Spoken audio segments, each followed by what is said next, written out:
Welcome along, folks. Welcome along. If you find that chat box, say hello for me, just so I know you can hear me, the usual jazz, you can see me, so on and so forth. Oh, I'm excited we got here at last. We had loads of you here for the last one where Zoom had their outage. Today is not going to be so busy, but I wanted to do this. I wanted to squeeze it in, and I wanted to make it happen. Um, Mainly because I said it, I said I'd do it. So here I am. What's up, Barney? What's up, Tracy? So just we got a good few of you here. Just everyone check in, let me know. I can see what I can got. I got Amy, I got Barney, I got Bex, I got Brett, I got Callum, I got Donna, I got Ed, I got Ian. Loads of people, loads. Tell me something. Are you in Academy, possibly? Some of you? Some of you in High Performance Mind, just rolling in to have a little look.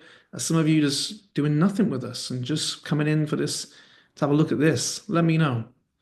I'll know what you're in, but I'm asking you just to put that in as I read through the list. You know what I mean? Come on, let's have a look. Yeah, we've got some Academy people in. Know you, Michaela. It's going to be 11-1. Ian, love it. Jack Craig, you're in Academy on the 90 days. I'm in High Performance and loving it. Yes, Nicolina. Lovely to see you here. Come on, tell me. Tell me more. Tell me more. Have a sip of this drink. I shall set the scene, and then I shall get going. You know what I'm saying? Let me just check I'm recording. Brilliant. So tonight, let's keep it simple, keep it quick. Tonight's title of this is like how to achieve your biggest goals in 90 days. Now, 90 days, very markety, bit of a stretch, let's be honest. But how can you achieve huge levels of progress in 90 days? All right. Now, that's what we're going to cover. I'm not going to go a webinar on you and have three secrets and a little reveal because some of you are from our community, some of you are in High Performance Mind, some of you never seen us before. I'm going to give you a look behind the curtain, so to speak, in how we do this, how we help people achieve really big goals across the course of 90 days to 6 months to 12 months. All right. That's what I'm going to show you. I'm going to show you behind the scenes and how we action plan for people. I'm going to show you kind of how we build some energy protocols for people. I'm going to show you how we might look at flow and how to access flow and what it is. And that's why we're going to be over an hour. And I've moved this early on purpose because normally I do 45 minutes and it's hard to cram things in. But I thought, you know what? Let's go to an hour and 20 if need be. All right. And so that's what we're going to cover. I'm going to try and give you as much value as possible. I'm going to try and be as useful as possible, mainly because we're going to throw this out as a free training to people as well. So I want to give as much value as possible. I will do a little Q&A at the end. Don't ask questions throughout. It just I'm never going to stop a presentation and say, oh, yes, actually, Stephen, let me answer that for you. Just think, okay, I've got questions. Just ask them at the end. I'll do any Q&A at the end. And staying to the end will be useful because questions and asking questions and getting clarity is king. All right. So how can we achieve big results in rapid time? Now, what I will say is this. Who's ready to roll? Who's ready to crack on? Come on. I need as much enthusiasm as flipping possible out of you because I have just had my third child and I've got a lot of kids kicking around. I'm not getting much sleep. So it'll be useful for me to have some energy from the crowd, bit of audience participation. Can everyone see this and is it updating? It wasn't updating for me last night. It didn't want to. It's like, no, I don't want to update. Can everyone see that whiteboard? Because I can't anymore for some reason. Ah, there it is. Yeah, cool. Brilliant. Great stuff. Everyone see the whiteboard? Yeah, great. So, how to achieve huge goals in 90 days? Well, it's building the highest performing mind possible. I would say that the mind is everything when it comes to creating results speedily, effectively. But also flip it around, everything is the mind. People if you just want to learn about the mind, but actually everything affects the way your mind works. from your biology. It's not just all psychology, it's biology, it's environmental, huge amount of stuff. And so we need to cover this. But this training itself, and I think this is really important to get across, is for a specific individual, not as in like one of you. I mean, it's for a specific individual in a specific place. And I'm going to be very clear about that because I think getting the right training and listening to the right stuff is crucial. This will not be relevant for a lot of people. That's the way it is. And just because it's more advanced doesn't mean it's more useful. If you're completely out of shape and really struggling physically, and you see that they're doing a high intensity, top level CrossFit workout at your gym, and they're all super fit, don't think, well, that's my obvious next step. Let's go in that session because I'm going to get better results. You'll get injured, is what you'll get. It's the same with the mind and everything. It's the right nugget at the right time. And so this is really for, and I'm going to draw something, people who've made the following journey. Journey one that most people make is getting your shit together. It's getting through personal development and self-help, physical, mental, emotional work to get yourself in a good spot. And that is journey one. That's what I call that in my ethos from my experience. And so journey one kind of goes, hey, sometimes you have a thing. And then eventually, if you do it effectively, you have this uptick in progress. And you've made journey one, all the stuff you do at the start, all the basics, getting hydrating and moving. These are fundamental practices that everybody should be nailing at some point. Meditation, breathing, all the stuff we teach in the likes of Academy and so on, is vital. And that is enough and insights and learning all about aspects of the mind and yourself. That's enough to make journey one and get yourself in a good spot. And so this webinar is not for anyone who's still yet to make that journey. If you feel like, God, I haven't got myself together, I'm all over the shop, I don't really know what I want, where I'm going, I haven't done that work and nailed that sort of journey, this is not going to be that valuable for you, because this is about journey two, which is after you've made that journey, and I made that in my own life, got my shit together, got in a good spot, learned a ton, and then you start to flatline. That's progress. You start to plateau. That's what happens.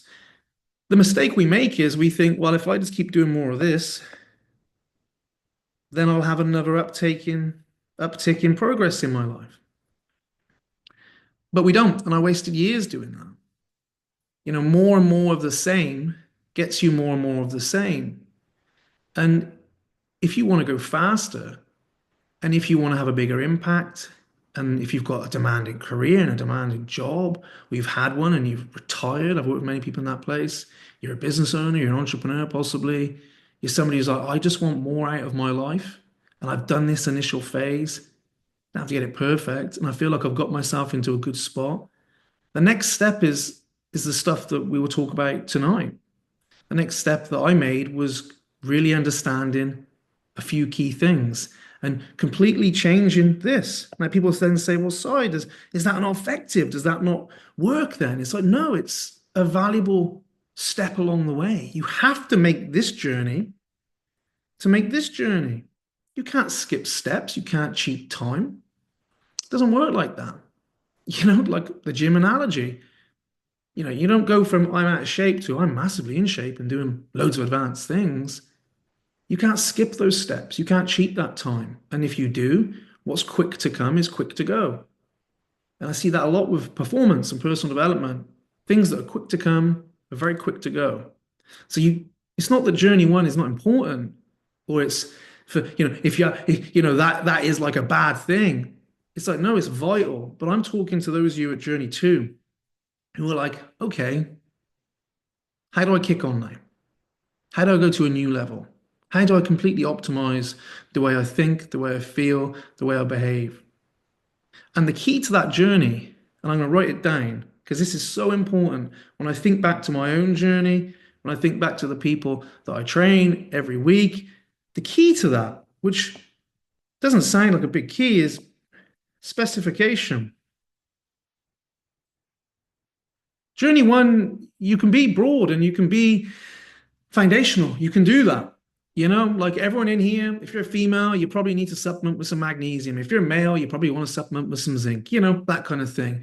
Anyone that came into the gym when I worked there who, had a problem, it was like, okay, your hips are probably tight, your back's probably weak, your glutes are probably terribly weak, your chest's overdeveloped, your back's, I don't need, like, that's general public. But if you want to really crack on and you want to achieve your biggest goals and you want to make a massive impact in your career, your life, your personal life, if you want to win back time, all these things, then you have to go from being like, okay, general to specific. You have to dial in.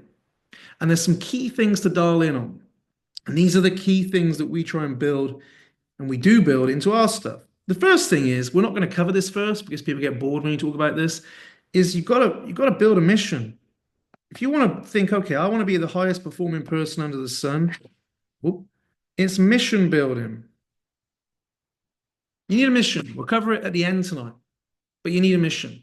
You can't keep, well, we'll cover it now. One of the things that's common in people that make journey one and get stuck, plateauing, and oh, what's next, is when you start journey one, your goals are quite big. You're probably like, if you were like me, you're like, man, I do not work. My life does not work. I need to sort this out. But you've got these big goals.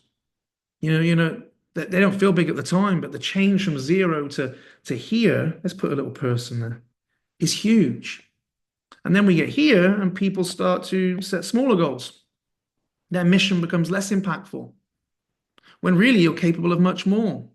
And we'll cover why that happens. We'll cover why you lose motivation, why you get bored, why you slide back. A lot of it here is when you got nothing to lose. I said this to a person I was coaching the other day. I was like, when I had nothing to lose, I took risk all the time because I had nothing to lose. Then I built a great business, well, two, in fact, across the years. And, I got a lovely family home and I was like, wow, look at my life. All of a sudden I've got things to lose. My reputation, oh, risk becomes much harder to take. Your goals can become smaller, but then you lose your edge. And there's certain individuals in here like me that will go, I need to be expressing myself and living on my edge, not taking risks, but I need to be living and expanding as a human being. If you don't want to live and expand and, the better it gets, the better it gets, then this isn't really for you. But if you are like, yeah, it's not about I need more to be happy. It's like, no, I feel this pull to make a bigger impact in my personal and professional life. Well, mission building is crucial. We'll cover it at the end.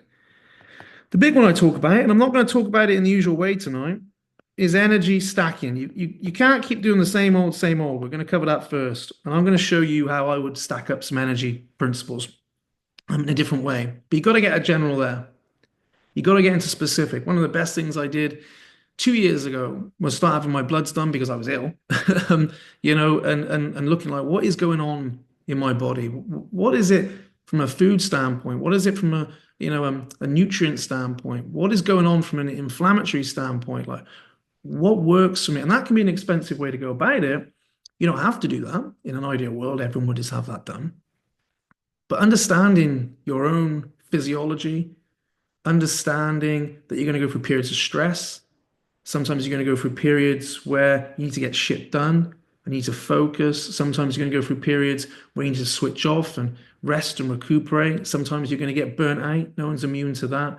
Sometimes you're going to go through periods where you think your gut health needs a massive overhaul, and all these things are important. And you should stack your energy practices different. And when you know how, and when you can get specific, you can really optimize this whole system. But if you get general and just do the same thing all the time, supplement the same way, same habits, God, same kind of nutrition, no matter what's going on in your life, that's enough to do journey one. But it's not enough to do journey two. And I know that because it's my job to take people on journey two. And in all the different things we do, like high performance mind and so on, it's my job to do that. And so energy stacking, you've got to get into the specifics of that. And it's not as complex as you may think. The third thing is, which is what you probably came here for, is, flow mapping. So if you want to, everyone says, what you focus on grows. Every personal development junkie in the world knows, hey, focus is everything. What you focus on, that creates your life. They often think people think it's everything, like what you focus on is how you feel, etc. It's not that simple. There's so much going on. But let me say this. The key to speeding up, making journey two, to having the keys to your own, like, wow, I can make it rain out here. I can make what I want happen, is moving from forcing focus, and listen to that very carefully, from forcing focus to accessing flow consistently, reliably. And the way to do that is to do something called flow mapping. You won't have seen that unless you've watched a free training I've done, because we built that idea of flow mapping and how to map your own individual focus triggers. Now, a lot of people say to me, oh, God, I'm in flow all the time. And I know they're talking nonsense as soon as they say that to me, because I've studied flow for, what is it now? What is it, 2025? How old am I? 40 this year? Since I was 35? No, no, since lockdown. Yeah, 35, 34. Got into that kind of really studying it and training under Stephen Cutler and Jamie Wheal and Flow Research Collective, Flow Genome Project, and then moving on and working on that myself. Flow, we can't cover it all tonight, but we can give you an insight into what it takes to access flow. And then you go from days which are, I kind of was in the zone today. Wow. Like, I hope that happens again, to I know how to make that happen. I just know how to make that happen. It goes from being accidental and like, whoa, to predictable, to actually made to happen. And the last one, we're going to cover a few of these. There's always some mindset shifting. All right, there's always, and we're going to cover it throughout. There's always mindset shifting. Um, and in that, you got to upgrade your identity, the way you view yourself. You got to probably alter a few beliefs, but people bang on about beliefs all the time, and there's a lot of belief work online. It's not always relevant. I like to look at mindset actually sometimes a bit like attitude. If you want to be a high performer and be like, wow, I am performing. I am taking my mind to levels of performance I didn't think was possible on my physiology and whatnot. Sometimes it's about attitude. And we might cover that. I think the word attitude hits harder sometimes. If, for example, if you know everything, if you're quite defensive, if you don't like feedback, all those kind of things. I don't mean feedback where people say, hey, I've got some feedback for you. Like, excuse me. I mean, like, if you don't like asking for it and seeking it out, if you confuse knowledge and think that knowing everything is the key, these things, and you're never going to be able to perform at your best. It's really, it's about being open and curious and how can I get better? How can I improve?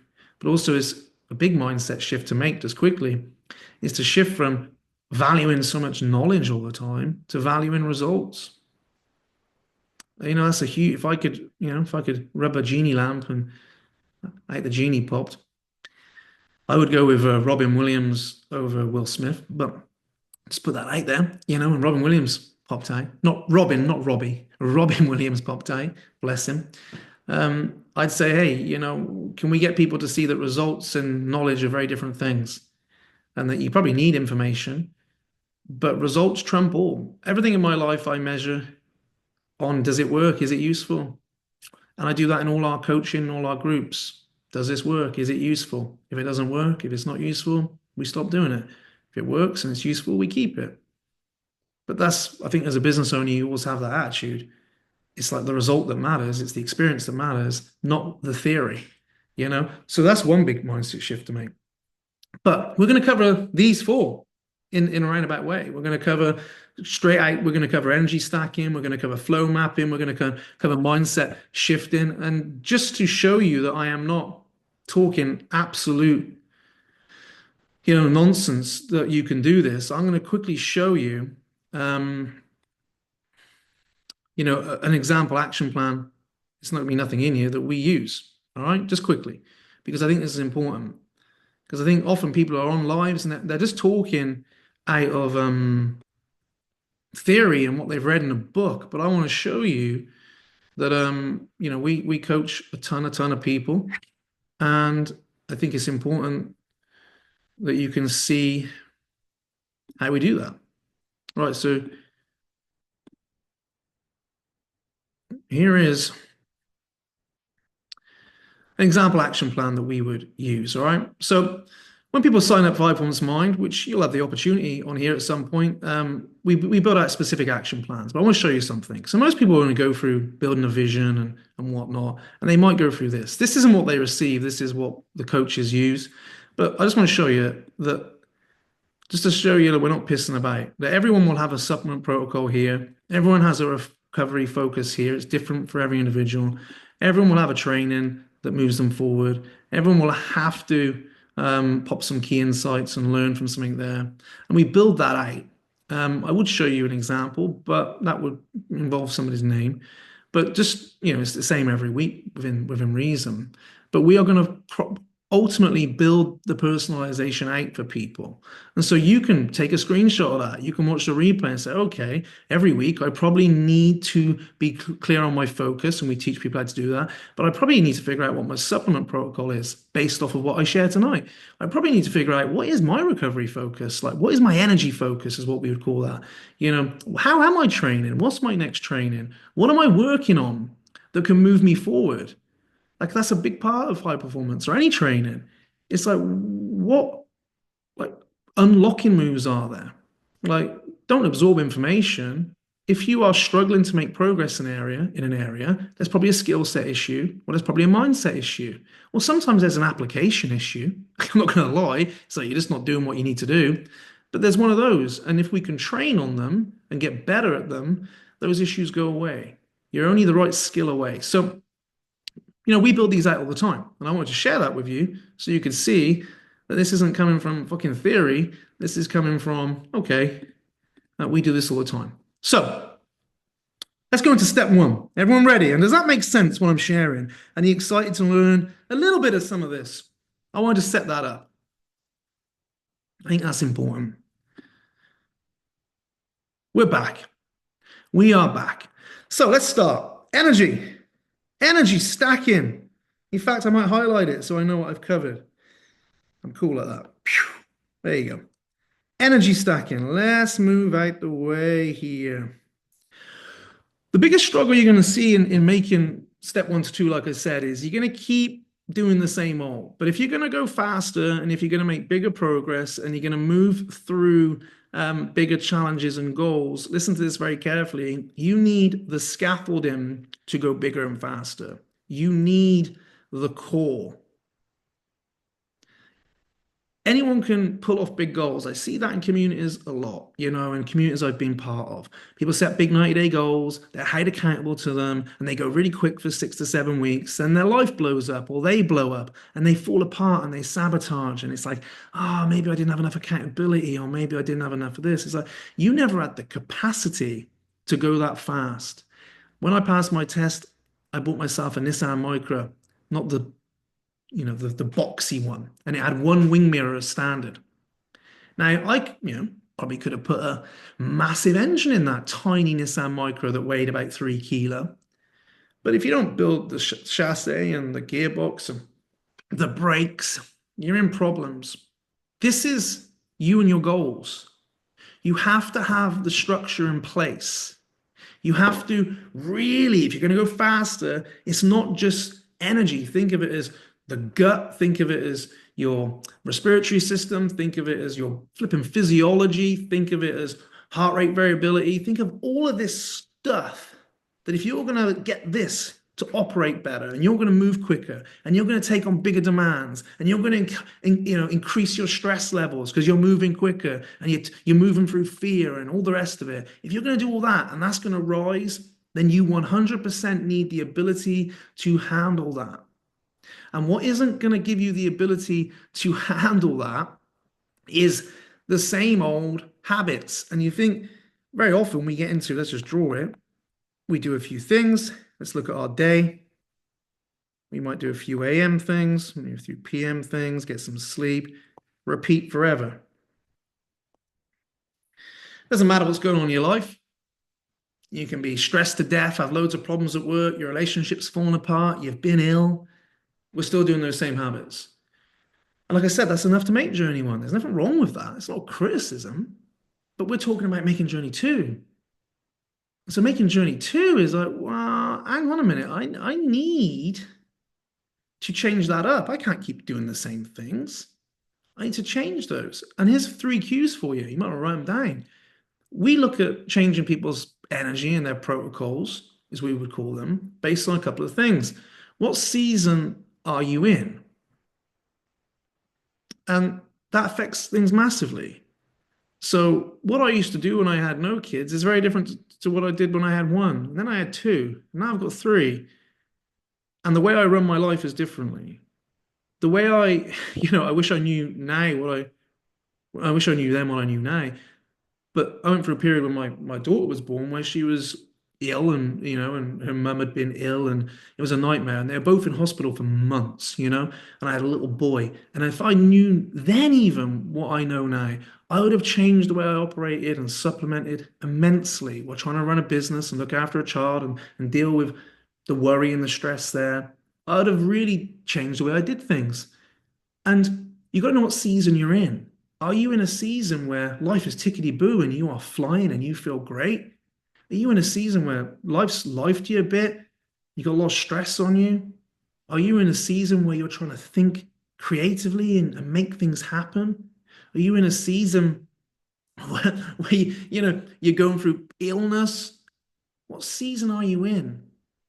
And I would look at individuals and say, where are they at in life? What's going on for them? And I'd look at a few things that I wasn't going to share this, but I often look at something called VUCA, volatility. How much volatility do they have right now in their life, professionally or personally, relationships, etc.? How much uncertainty is in their life right now?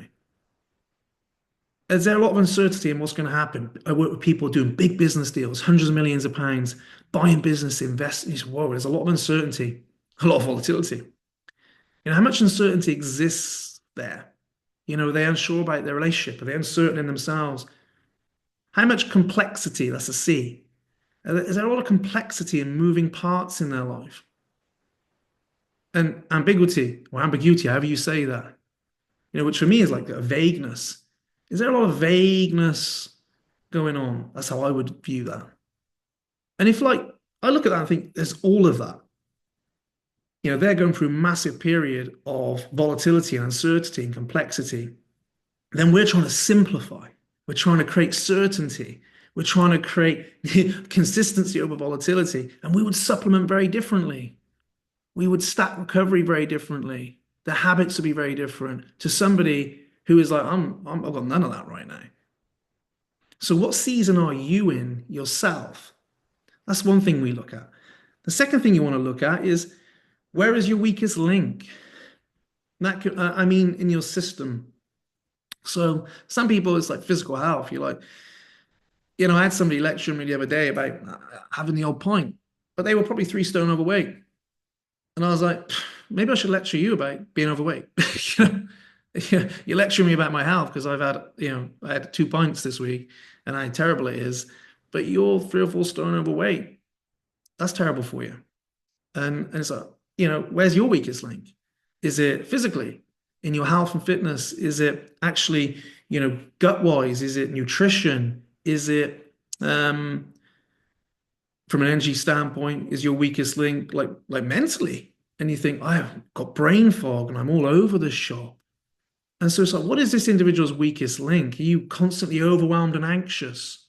Are you constantly low mood and depressed? These are different things. And the reason I share this with you in here is to help you understand that you have to shift this a little bit. And I'm going to give you some examples. We're going to send you some stuff at the end of this as well. But these are the things I would look at.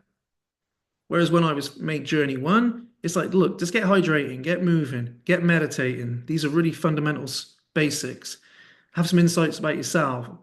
This is like, okay, we need to change this. And you may look at the whole year and go, well, surely there's differences in how you would approach your time from January to December. In the summer, you probably set your life up very differently than you would in winter. You probably supplement very differently. And so I'm trying to give you the mindset shift that, holy shit, I can't just set and go. It depends on where I'm at and I've got to be adaptable. And so the 3 things you want to think about and we will cover this for you. And I'll show you an example in a minute, by the way. I always share this, it's my energy thing, but capacity, stresses, perspective. All right? Think of three S's for capacity. I've covered them in a way. It's how do you stack energy? Like how do you look after yourself? We'll cover something in a minute. How do you supplement? Supplementation is really, really important. I think that says supplement. And, specific habits. So when it comes to stacking energy, something we share a lot is once a week, minimum, have an evening, which is best, where you stack on top of each other energy recovery principles. And don't think of it as a morning routine, a nighttime routine. Think of it as something that physically, mentally, and emotionally completely charges you up. So the easy way to look at it is pick a physical habit, a mental habit, and an emotional habit, which is like literally plugging in to the highest source of energy charging going. It should be something that completely rejuvenates your nervous system. And there's some things you can look at. You can look at hot and cold work. Hot and cold contrast therapy is huge. And, I'll give you something to do this at the end, by the way. You can look at meditation, but you would meditate for longer than you normally would. When it comes to emotional, you look at some kind of hobby. And this is the basics. This isn't me giving anything away too much, obviously. But if you look at all the recovery principles there's cold, there's heat, there's massage, there's foam rolling, there's stretching, there's meditation, there's a million different types of breathing. There is actually stuff with people, stuff for you, etc., etc. If I gave you 50 recovery tools, then you would look at them and go, how do I piece those and stack them up? How do I do them in a row? How do I spend like a workout? How do I do 90 minutes, 60 minutes, whatever it is, with no phone and no distraction, that I completely stack those in one go? Now, people ask me, what's the difference between doing that every morning? You can't do that level of intense recovery every morning and energy work. The other thing is this. Your morning routine is not to wake up and recover. Oh, I need to recover myself. It should be, I need to get clear on what I'm doing, what I'm going to do, getting it out of my head, priming my system, go. That's the morning routine. The nighttime routine is, how do I sleep effectively, deeply, recover, switch off? This is, how the hell do I strengthen my nervous system beyond belief in one go, like a workout for your recovery? Think of it like that. Now, we make that specific when we're working with people based on where they're at. So somebody who was burnt out would not do that. Any more of us. Somebody who was going through a high period of stress wouldn't do that specific thing. We would mix and match the protocols and the supplementation to match where they were. Because that's how you take things and actually, make them specific. The other thing you would do is you'd have different set weekly habits. You wouldn't do the same habits every day. Working with somebody who's burnt out, on the weekend, you'd be encouraging them to do certain things. In the midweek, you'd encourage them to do a certain thing on a Thursday, for example. And I can actually show you an example of that right now. Let me just get right into this. Now, this is what we would do. This is what I would, the coaches have access to is in high performance mind. So this isn't exactly what would be, but this is me building out all my models and frameworks and how we do things, so the coaches can access this and help people with it. So if you came on a call and they said, God, so and so is completely burnt out, you'd say, okay, well, look through the protocols and we look at some certain things. So you'd immediately look, in this case, at adaptogens. Now, we also have a link to go get the best supplements, but magnesium, 400 to 600 milligrams, but probably all spectrums of magnesium in this case. B vitamins, obviously early in the morning, magnesium late at night. We might even add one in the morning. L-theanine, huge amino acid for dealing with a nervous system that's struggling. But if you look at habits, grinding, maybe grinding mats to sleep on, breath work is very different. Journaling is very different. There's a different focus on that. Napping, power naps, different sleeping techniques. Neuroplasticity training is often a hobby or a certain thing, in working their mind, and it goes on and on and on. You compare that to, and this is the parasite cleanse protocol that we would run, somebody who's obviously struggling with digestive health and things like that, very different. If you look at some of the habits they have to go through, very different. The point I'm trying to make is the key to accessing that kind of energy capacity, can you see this, is figuring out where you are and slotting things in to meet the demands of where you're at. If somebody needed to be more creative, we'd supplement very differently. One of the problems in high performance is everyone just thinks nootropics. Who's heard of nootropics? Other thing, drink a can of nootropic, and I've used loads of nootropics, of course. But it's like, actually, for somebody who's really burnt out and really struggling, and they don't have the brain glucose and so on, that can be disastrous in our experience. They can have these big peaks, big crashes, relying on external stimulation. But somebody who's in the zone and has got a good structure and has got a lot on, whop it in you. And so it's, how do you deal with that kind of thing? Perfect. So let me just share my screen again, and we'll make this specific for you. My question for you is, and for you to consider, can you build a stack of recovery once or twice a week? Like, take that away, plug that in. Can you build that? Can you take one of the millions and billions of different recovery protocols, stack them into a little workout, and have a recovery workout? Really crucial. Supplementation. Just consider, okay, am I supplementing? Do I know what to supplement? Like, how much am I supplementing?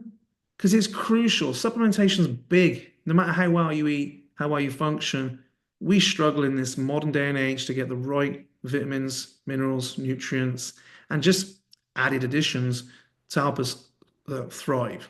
So, does this make a little bit of sense around recovery stacking? In fact, what do you hear me say?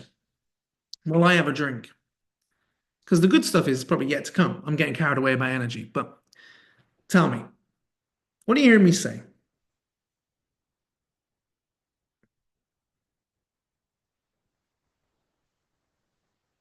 Well, I just highlight this up.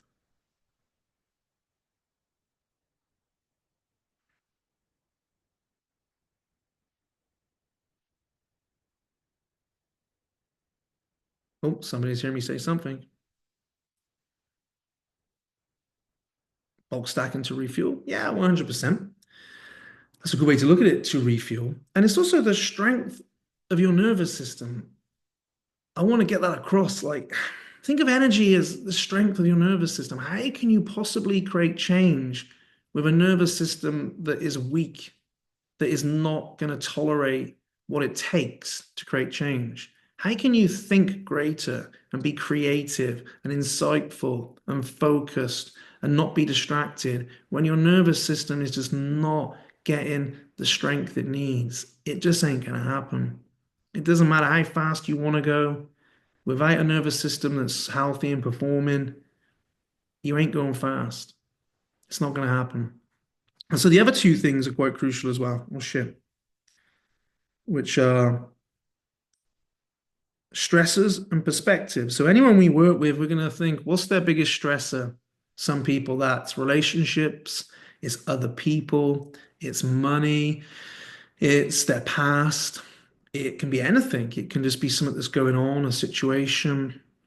It can be, not sure where they're going, but I'm thinking, what is that individual's biggest stressor? And when we find it, you're like, we are going to remove that stressor. How can I remove that stressor? How can I make it irrelevant? And we would call that an unlocking move. Because as much as you want to strengthen your nervous system, your immune system, your gut health, if you've got things externally and internal things that are constantly breaking you down, you'll struggle.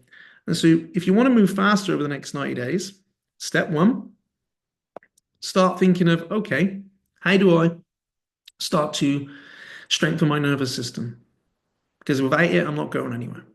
Think that. And if your answer is, well, more water and more movement and all that, you're not getting the point of this. It ain't that.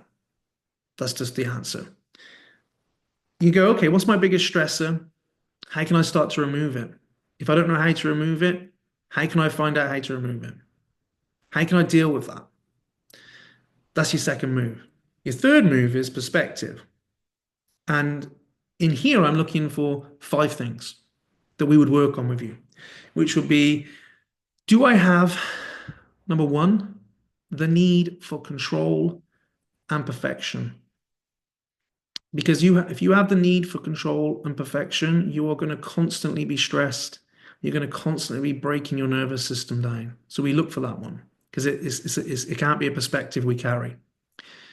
Do I have a fear of discomfort and failure? Do you have this inbuilt, like every time you get uncomfortable, it's like, oh my God.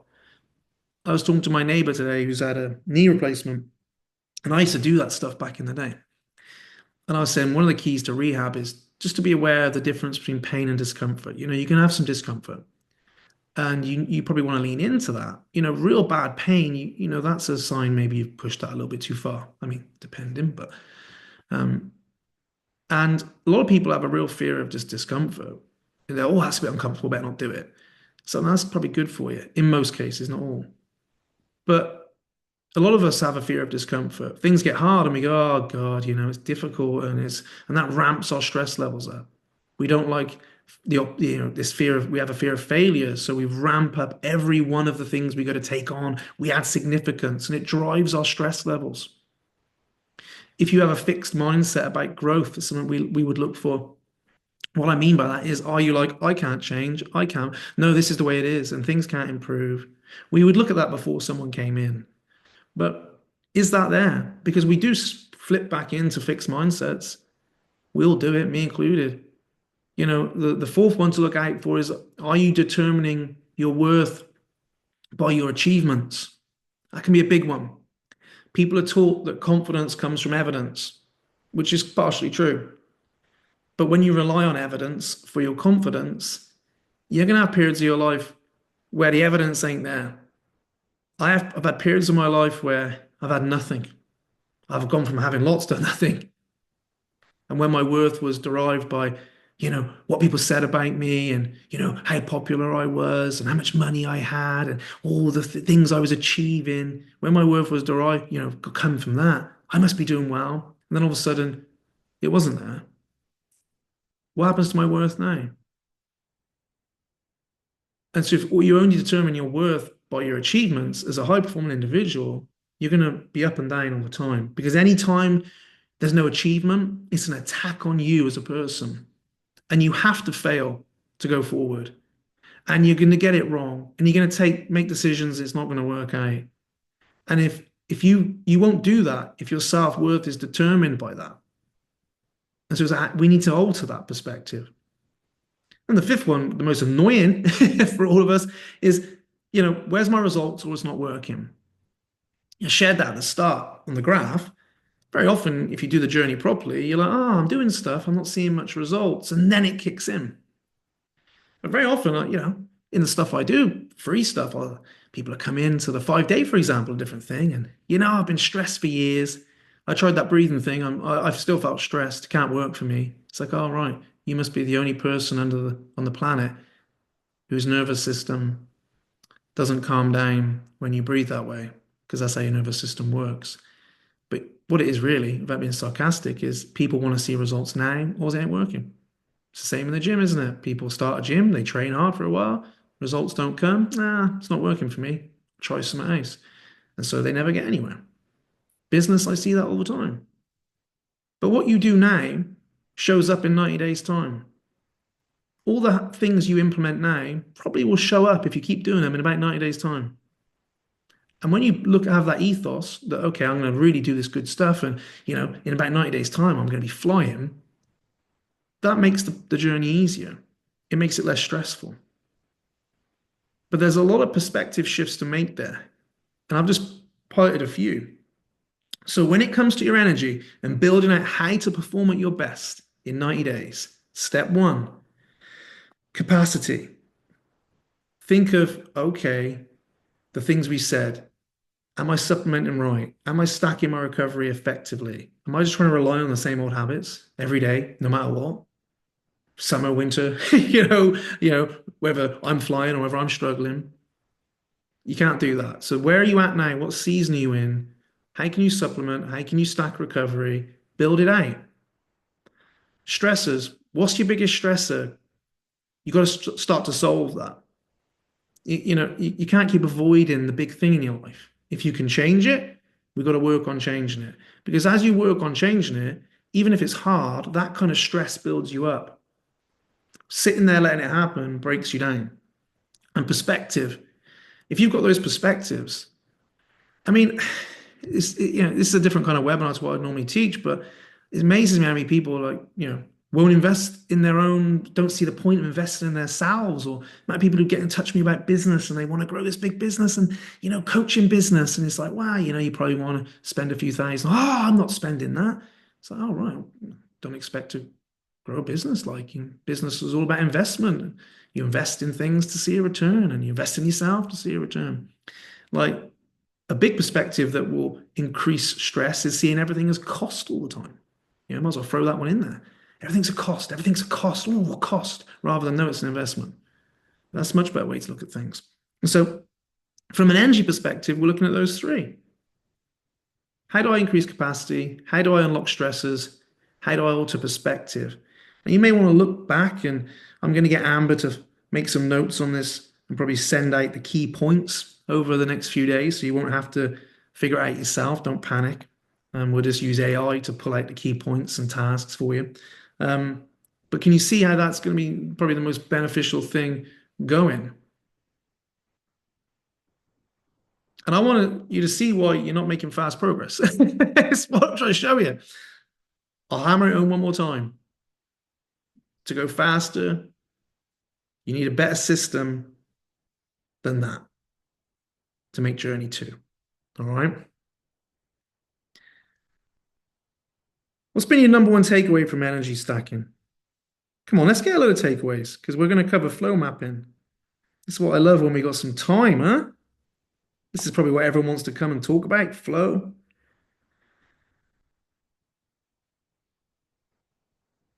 Well, let's talk about it. Come on, give me something. Give me the key insight about moving faster. And there's 3 steps there to build out your 90 days.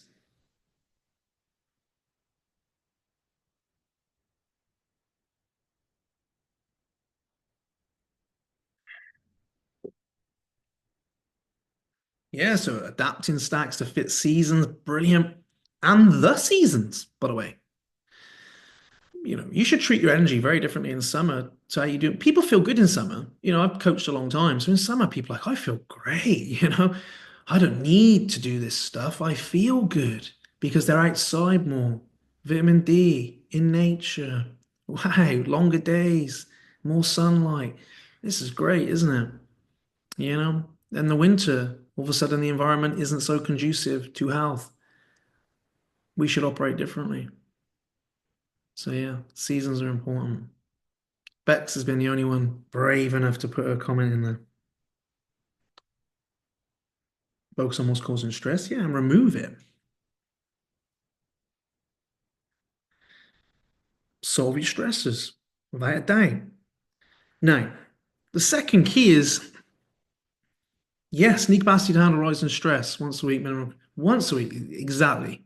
Adapting to seasons and supplementation, brilliant. Honoring our circadian rhythms, yeah, on times, yeah, without a doubt. Amy's picked the key point out.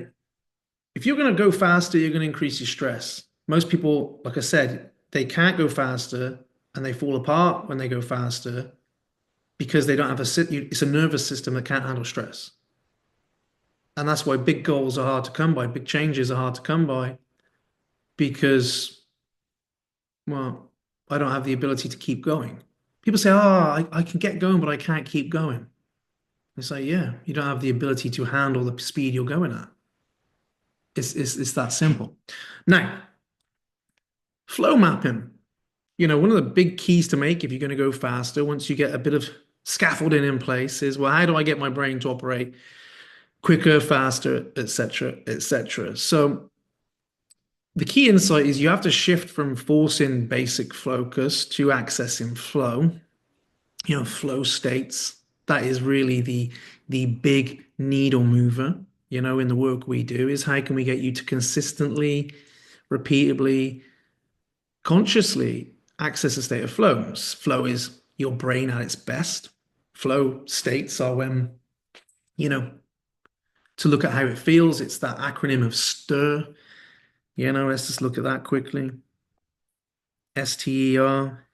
S is selfless. I bet that's not come up, no, my luck. Oh, it has. Selfless, meaning when you're in a state of flow, you become selfless. The chatter dies down. You're not critiquing yourself. You're not second guessing. Most of us are wandering around all day having a conversation with ourselves. In flow, you're not. You're completely immersed in the task at hand at the expense of all else. And so you become selfless. You're not thinking about doing what you're doing. You are doing it. Timeless. Time shifts. It changes. It can go by in an instant. Wow, we've been here 3 hours. Feels like 5 minutes. It can slow down. Think of a sport where you're like, I'm on fire. Everything feels like you can see the whole game being played. Time shifts. E is for effort. You become effortless, not because you put in no effort in, but because you have energy and effort to burn. And R is richness, meaning you have a richer experience. Your senses dilate. Now, the point of this is the following. In those states, productivity 500 times increase, creativity like 300 to 400 times increase, empathy goes up 3 times, threefold. It's like the ultimate performance state. Your brain is running at such a high level because you're out of the way. And you can't do that by being mindful and sitting back and just, I'm just going to sit back and meditate. Any of you know Arjuna in our community, good friend of mine. Arjuna's a Shire monk. I coached Arjuna for maybe 4 or 5 months on flow. It was a joy because he's a monk and he's got the concentration levels of an absolute guru. But it was like, how do I access more flow? It's not about being passive. It's about immersion in the moment, the thing, the task. Musicians is when you're not thinking of playing your instrument, you are just in that zone, which is commonly, talked about in jazz and so on. Sports people at work.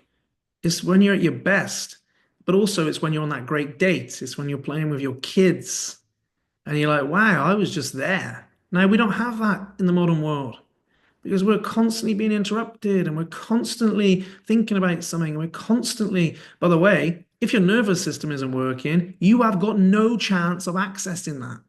Zero. It ain't happening. If your nervous system is fried, this is impossible. That's why we would cover energy first. But it's your brain at its best. And we want to shift into it consciously, not like, wow, I just had a great day of work. I produced so much. Wow, what a gig. Or wow, what a date. Or whoa, what an afternoon. To, I know how to do that. Because there's a cycle and because there's triggers. And it's way more than to-do lists and time blocking and constant, flipping of your mental script. I share this all the time. Like, I shared this in the adverts for this. There's only so far you can get with the basics of personal development. But how do we access flow beyond that? Well, a key step is flow mapping. How do I map out my personal flow triggers? So what are triggers? Well, triggers are things that when they're present in what you're doing, they trigger your brain to really immerse in the moment. And when you're immersed completely in the moment, flow is the byproduct of that mostly. And so it's like, when I'm completely in the moment, in my life, I need to map that. I need to look at my life. This isn't about learning about flow triggers, although you need to. It's about looking at your day, and you can do this, looking at your week and saying, well, hey, it's Monday, Tuesday, Wednesday, Thursday, Friday, Saturday, Sunday, from 6 till, I don't know, 10.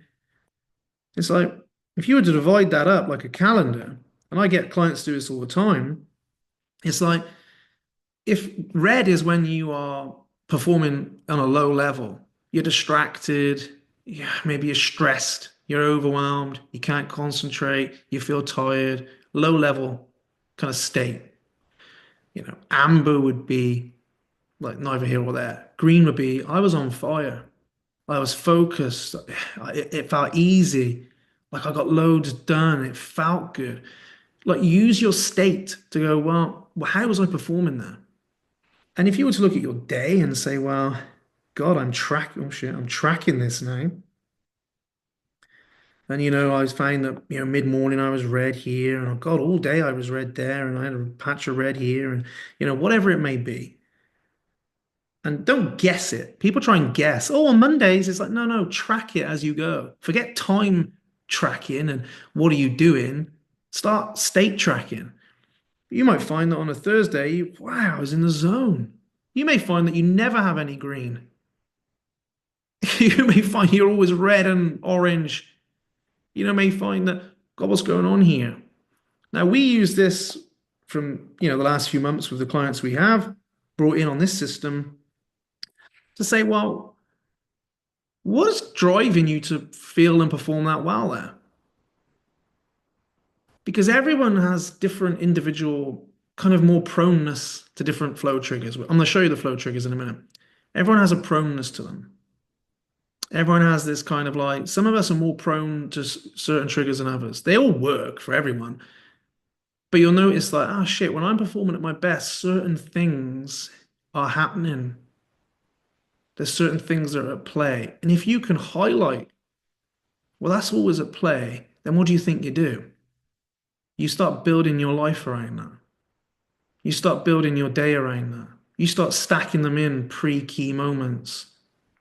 You start looking at it like, these are my flow triggers. These are the things that really drive me. And it takes some coaching, I'm not going to lie. But the reason I want to share it with you is because whenever I do a little webinar on flow, everyone's like, oh yeah, I'm getting loads of flow. And sometimes I think, maybe. And sometimes I think, you know what? Probably not from the conversation I just had with you. It's like, so some mapping it and figuring shit out and seeing what you're prone to is key. And there are some really useful questions to ask yourself. Question number one is, when was I performing at my best in life? Look back across your life. When were you really on it? When were you kicking on? What period? It can be last year. Was there a period of your life last year where you were on the money, in the zone? For me, I'd say, God, I was creative. I was performing so well, presenting so well. Everything I was touching was turning to gold, what was happening for me? When was that period? What was happening at your worst level of performance? Start looking for the clues so you can go right back, like biographical. What was happening at my best and worst point? Then you can look at flow mapping from your week and go green, red, amber. And then you can look at, well, okay, let's look at the actual triggers. I think I've got them written down because I couldn't be bothered to write them for you. I'll be honest. Here we are, I wrote them. You look at flow triggers, there's a few, there's some psychological ones. So there's something called the challenge to skills ratio. I'll share that with you at the end. But you need to look like, is it, when you look at your challenge for those periods of time when you're green or red, were you engaged and really productive and green because the challenge was enough to pique your interest and your engagement? Was that what was at play? I guarantee it was for most of you. When you're in periods of red, it's like probably because the challenge in your life, the things you're working on towards, they're not stretching you. And when you're not stretched, which we'll cover in mission building, you end up shrinking and getting bored and underwhelmed and getting distracted. If you want to, it's like a kid sometimes. If you've got to work to engage their attention and keep it, if you're going to bore them to death and not interest them and then not challenge them in any way, mentally, they're just switch off and be naughty or whatever. But if you can engage them a little bit, some people are trying to do too much of a challenge. Going to overhaul my life this week. Oh, it's overwhelming. It's anxiety inducing. Oh, the challenge at work was too big. I tried to do too much. You've got to find that subtle balance, recover it. Very often, clear goals and immediate feedback. It's a psychological flow trigger. If you've got a clear goal and you're getting quicker feedback, you will perform better. And some of you you need that. You need a clear goal and you need lots of feedback. And you'll realize that when you performed at your best, you had that. And so if you're going into your work afternoon with no clear goal, I just want to get this done today. I want to I've got 4 hours to do, you know, it's not going to happen. And so do you get feedback like on how well you're doing? The quicker the feedback, the quicker the more engagement you have. The more engagement you have, the more flow you get. Deep concentration is a flow trigger. Whoa, it was so easy to work with Arjuna on that. But are you like, God, I'm so distracted? And in your red zones, you notice you're distracted by stuff. And that can be in the small day, minutia, or it can be just in life. People working on goals are like just constantly looking at other methods, other things, other tools, other ideas, other bits of wisdom. Anytime someone says to me, I've been in 15 different masterminds, I'm in 17 right now, I don't see a high performing business person. I see someone who's just distracted by the next shiny object. Truly focused people know what to say no to and focus in on the one thing. And so maybe you go, shit, I need to work on distraction, autonomy and intrinsic motivation. And autonomy is, do you get in flow when you have control over how you do things, and do you struggle when you don't? I need a lot of autonomy in my life. I need choice. And I sometimes work with people who have jobs and they're born entrepreneurs and they're bored stiff because they have no creative, input into how their job's done. So they've got no autonomy. It's just do this, and they feel really underwhelmed with their role. I also work with some people, and you think you are a born employee. You want to know what to do, how to do it, when to do it, and you don't want to choose. No, I have no problem with that. Some people need lots of autonomy. Some people need none. What are you? Novelty, complexity, and unpredictability, they're flow triggers. And what do you mean by that? Novelty makes you pay attention. Think of novel information. It's like, whoa, look at that. Your brain likes novelty. It dials you into the now. Complexity, something that's complex, makes you think. Unpredictability. If something's unpredictable, you pay attention. And so some of us, was I in the zone because I had a new challenge? Do I get bored with the same old? Most people wandering through life are fucking bored and under-challenged and under-stretched and over-routined. Everything's done the same way, same time. And it's because of that, we never make that next move. But you've got to figure out where you are. Some people, when I coach, you think, right, we need to simplify and create routine because novelty is not good for you. But some people are like, you need novelty. And it's how do you figure that out? That's coaching. That's integration of flow mapping. It's figuring out what works for you and what doesn't. Knowing yourself. Social triggers. Massive. Shared goals. High trust. Some of you might figure out that, hey, I'm at my best when I'm in a team where we have shared goals and I trust them and I love working with a team. Some of you cannot work with teams. You cannot work with people. My dad's one of those. And you just have issues with people. And you need to figure that out. You need to either improve that, or you need to go, well, maybe I need to find something that's a bit more solitary. Some people are never going to be team sports people. They're always going to be individuals. Some people could never be an individual sport. They need to be in a team. It's the same in life. Another social trigger that gets you into flow is when a whole group is focused in on one thing, and that's a big one. And there's a lot more than this, by the way, but I'm covering bigger principles. I'd be here all week otherwise. Close listening, rapid communication. A lot of you will have flow and you feel like you're being listened to and you're listening. Think of those conversations you have, which time flies. You're engaged. You're listening. You're listening to understand, not to respond and get your words in. They're the ones, aren't they? And you feel listened to. And there's this communication where you're like, wow, we're communicating openly and honestly. The ones that are hard are like, God, no communication, slow, no one's listening. You can never have flow in a social scenario when that's happening. And environmental. I was talking to a good friend of mine, Dean McMenamin. He dropped me a message, you won't mind me saying it, this week, and he said, Si, he was in the army he was on our podcast. He's like, Si, he's training to run up some mountains or something. And he was like, not to be dismissive, but he is. And he was like, Si, I was running down this mountain, real steep mountain. You know, I think it was Ben Nevis actually. I don't know, something like those lines. I have to listen to his voice message again. And he was like, I was like coming down real quick, really steep, real bad terrain. And he's like, I couldn't believe it at the bottom. It was like I'd zoned out and switched off. And like, I've not had that level of concentration. He said there was people around, real difficult. He said if it had gone wrong, I'd have really hurt myself. You know what I mean? And he's like, I haven't had that level of focus, I don't think, since the army. He said, I just thought I'd tell you, you probably got something to say about it on a flow basis. And I was like, well, it sounds to me like risk drives you into flow. And some of us need high risk. And there's three types of risk to your character, your reputation. That risk will dial you in when your reputation's at stake. Financially, that's a proven flow trigger. When you invest in, you pay attention. I will say people who pay the most, and I don't mean the most money, I mean what's a lot to them, generally pay attention.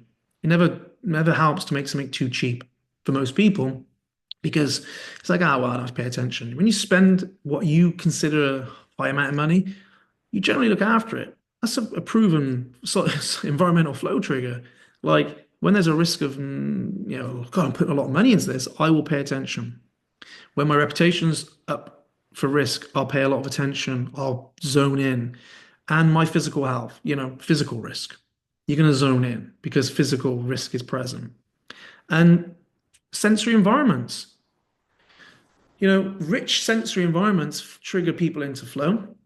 If you look at a lot of our environments, boring, not a lot going on, really like bloody isolation booths. There's a time some people need that. I've trained people, and like, you need a jail cell to concentrate because you can't. Other people, you're like, you need to shift and go to coffee shops. You perform better there. Go in there and work there. Get more sensory information in your environment.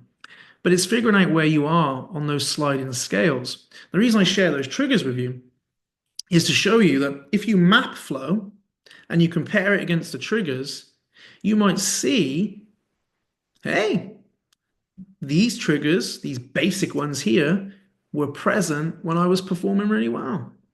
These triggers, when I was performing awfully, none of this was present. And maybe we can start moving past this constant, incessant thing about mindset being self-talk and go, let's actually understand how we're wired from a mind perspective in the way that it works from, neurochemistry. A flow trigger does three things. It either reduces your cognitive load, meaning your mind, the amount of information in your mind reduces. It releases dopamine. It makes the risk ones essentially drive your focus, or releases norepinephrine, which is that more arousal based. If you can leverage how your mind works in that way, then focus and flow can come to you. But also not just in your day, in your life, in your year. So if someone comes into us for 90 days, we're trying to leverage these triggers, find out what works for them, plug them in, and get after it. And once you do that, progress is fast, it's inevitable, and it's reliable, as opposed to slow and steady. Can you see how that is playing out? And is that useful? Brilliant. I love that. When I'm creating, time flies, I think is what you're trying to say. So I've got one more thing I want to share. But if you're looking at how do you map flow, map it that way. That is one of the crucial elements. What do you hear me say about flow? And integration is hard. I'm not going to lie. I've studied and trained and all the rest of it on flow and trained people for years. Of course, but you can get a lot from just understanding that. Trust me on that. Bump, bump, bump. Last one, just quickly. And this is probably the most important.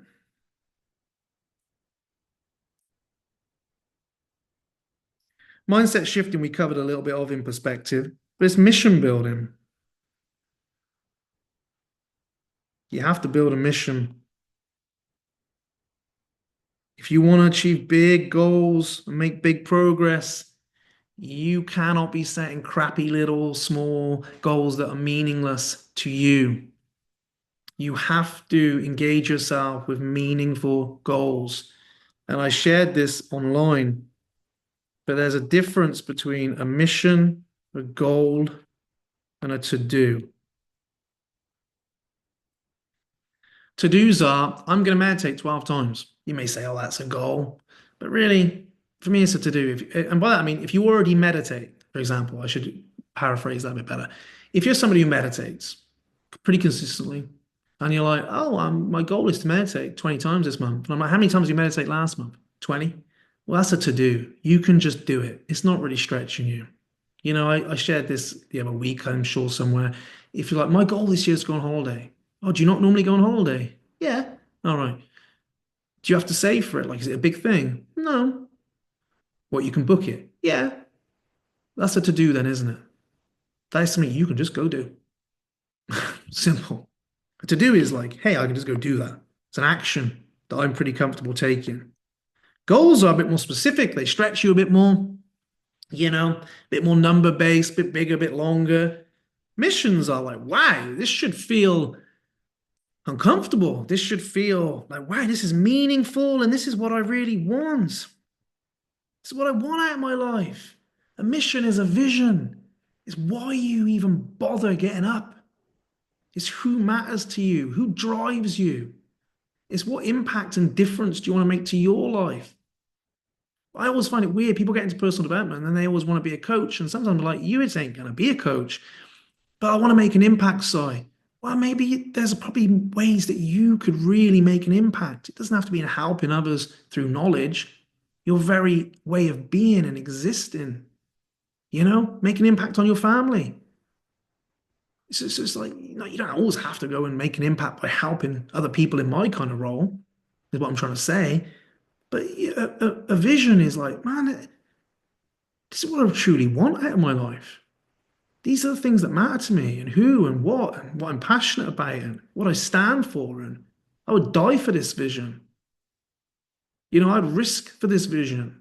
I'd invest in this vision.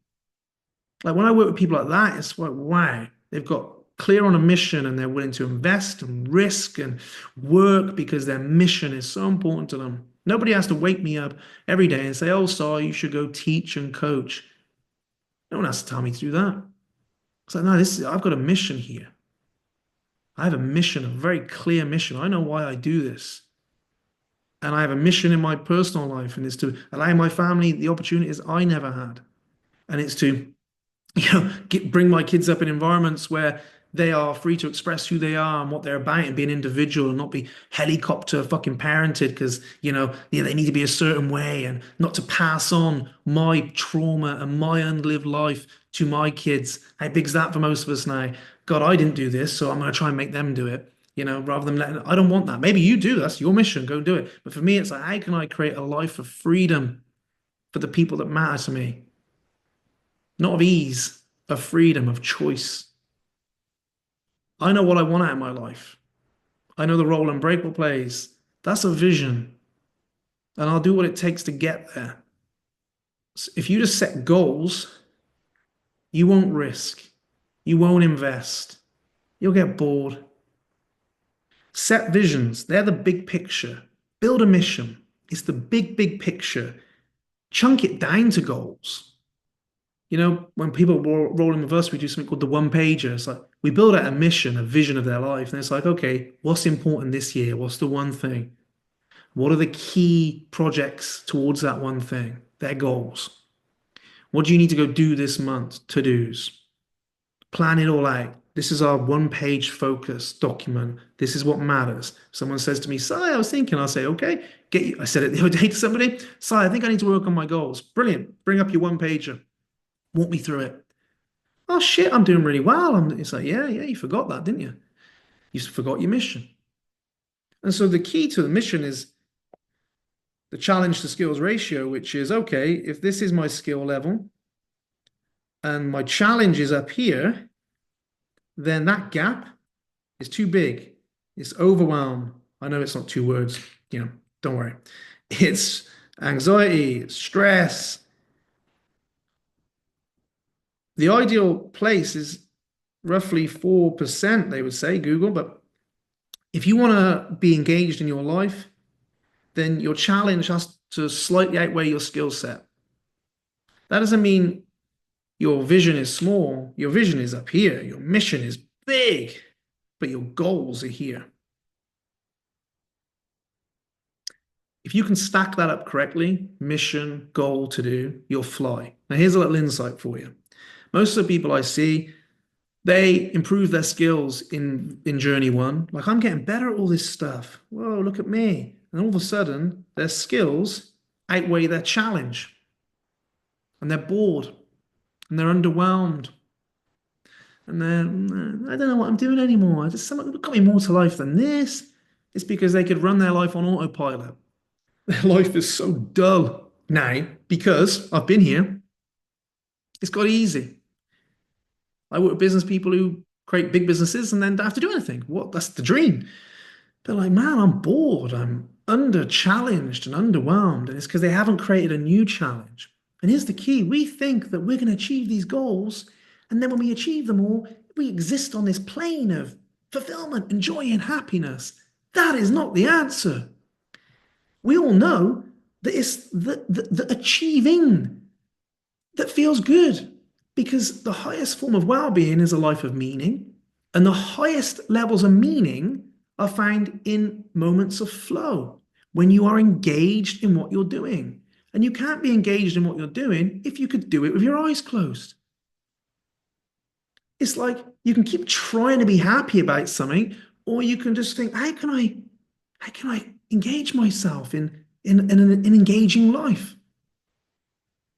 And so if your whole week is red or orange on the flow mapping, you've probably got a vision issue. You've probably got a mission issue. And I'm looking at that all the time. It's like, is this person being really honest about what they want? Are they really stretching themselves? Or are they just here to learn? I just want to learn. That's fine. But if you want about achieving goals, forget learning for the learning's sake. Get clear on your mission. Get clear on your goals. Map in some to-dos. Make it a stretch. And then learn on the way. Learn how to make it happen. Don't learn for learning's sake. And so it's build that. And so if you look at it and go, okay, I'm building a mission, and then I'm stacking my energy, so I'm personalizing all of that, and then I'm mapping my individual flow.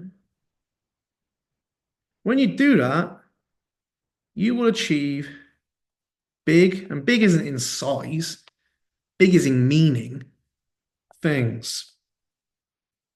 You will make that second jump. And when you know how to do this, then you know that you need to build another mission, and you need to approach your energy a bit differently. You need to map flow and lean into your triggers. And by the way, there's so many more triggers than that. That was just me going, okay, there's a few key ones here. But when you do those three things, you are on fire. And when people ask about high performance mind, for example, so this is what we're really working on. This is the format we're working on all the time. And that doesn't mean that people come in and in 20 days their life's changed. You've got to be patient. But I know if you stack those things up from hundreds of people in there now, that have come through it, like, shit, this really kicks on. And so mission is important. Stacking is important. I mean, look at all this. There's so much here. But the key to all of it in blue is specification. If you can get really specific in your mission, your energy, and your flow, like that. I'm telling you now, it's helped me achieve so much. I know that I have really reinvented myself a lot in my life, but I also know from talking to my mom or my brother or even friends, they're like, yeah, I didn't see this coming for you to be able to do what you do and how you do it and how the life you have. That's fine. But a lot of it's down to stuff like this. It's not magic. It's not because you're somehow, got the magic gift. It's like, no, no, it's principles like this. And so, what's been your big insight from tonight? What I will say is, just quickly, I was going to say this at the start. We are rolling people into high performance mind now. And I know there's a ton of people in our academy who are a good fit for high performance mind because I've looked through your forms. I know there's a ton of people in my general community, and you're going to see me post about it next week where we say, hey, we're taking on 5 people for 90 days to come in, map flow, build missions, optimize your energy, build in some protocols um, over across 90 days. So you get first dibs here. There's no payment link, no shit like that with me. If you're interested in that and you want a conversation, and I would highly suggest you have a conversation with me about that, um, then just reach out on WhatsApp after this, Messenger, whatever it may be, and I'll just give you the information. It's very casual. People always want to know what it is, who's it for. I can tell you that right now, or how much it is. It's for people who want to integrate this with somebody. That's who it's for. And the second thing is it's 1197 for 90 days. And the reason we're posting about this Monday, and if you're on the recording, by the way, a year later, it's not Monday, obviously, but reach out anyway, is because we're increasing it. We're increasing the price. We're getting up to 1,500. Why? Because we now do individualized flow mapping, individualized protocols. We're just bringing it all in. So more individualization means more time, more effort, more money. But I would highly recommend you reach out. If you're an academy, reach out. If you just follow us, reach out. No hard sell. I'll see if it's a good fit for you. If it is, I'll say, hey, why not sign up? If it's not, I'll say, I don't think it's for you. And that's as plain as day. Any questions about anything we've covered? I've got 8 minutes and then I would have made 90. Let's hope it's recorded. Zoom's been a real shitbag. I'm happy to answer questions about absolutely anything related to this content. Nothing else. I'll try and find you. I can't find the chat at all.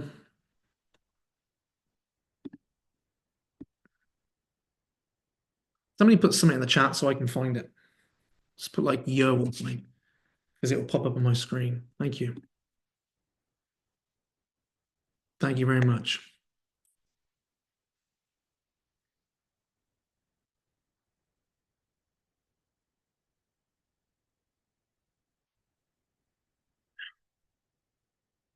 I like it, David.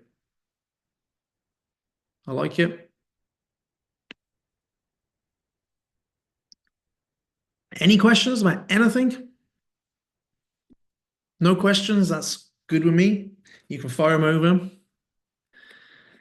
You can fire them over on the WhatsApp or the Messenger. If you've got a question, pop it in now. If you haven't got a question, just say, no, I got a question. You're obsessed with that, Natalie, aren't you? I had a boy. I was going to say girl. It's like I'm making it up. It's a baby brain. Definitely a lot to take in. And, that's the problem with a webinar, isn't it? Anyone who says they can kind of teach you everything about flow in a webinar is just lying. You probably want about 12 weeks of that alone. What I will say though is try and take the overall, for all of you, if I was to say, here's what I'm trying to get across, try and take the overall arching message, which is number one, specification. So you think, right, how can I personalize my stuff? Okay. Number two, right, I need to build out some better energy work. It needs to be more specific. If you're relying on the same old daily rituals non-stop, you're not going to make that next step. It's just not going to happen. You're not going to make journey 2. You can make journey 1, but you're not going to make journey 2. So remember, okay, stacking it up. Think about what stressor you need to deal with. Think about some of those mindsets I spoke about. Which one jumped out to you? Then think, well, I can't keep forcing focus. I've got to learn to harness flow. One of the ways you can do that is to map it and figure out where you are. Um, and then from there, it's like, well, what's my mission like? Is it meaningful? Is it big? Is it what I want? Is there a goal? Some to-dos? You know what I mean? Yeah, that's massive. Hugely massive to think about that. Really enjoyed the session, thanks. So, do you have to complete academy before joining the 90 days? No, not at all. It makes sense to do it alongside it sometimes. Just reach out and have a conversation. Just drop me a line and we'll have a chat. Um,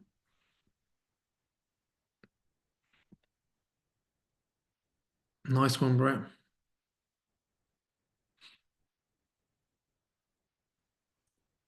Wonderful. I think all the questions are not here. They are, unless there's a Q&A box as well. Nope, perfect. Oh shit, there is a Q&A box. Apologies.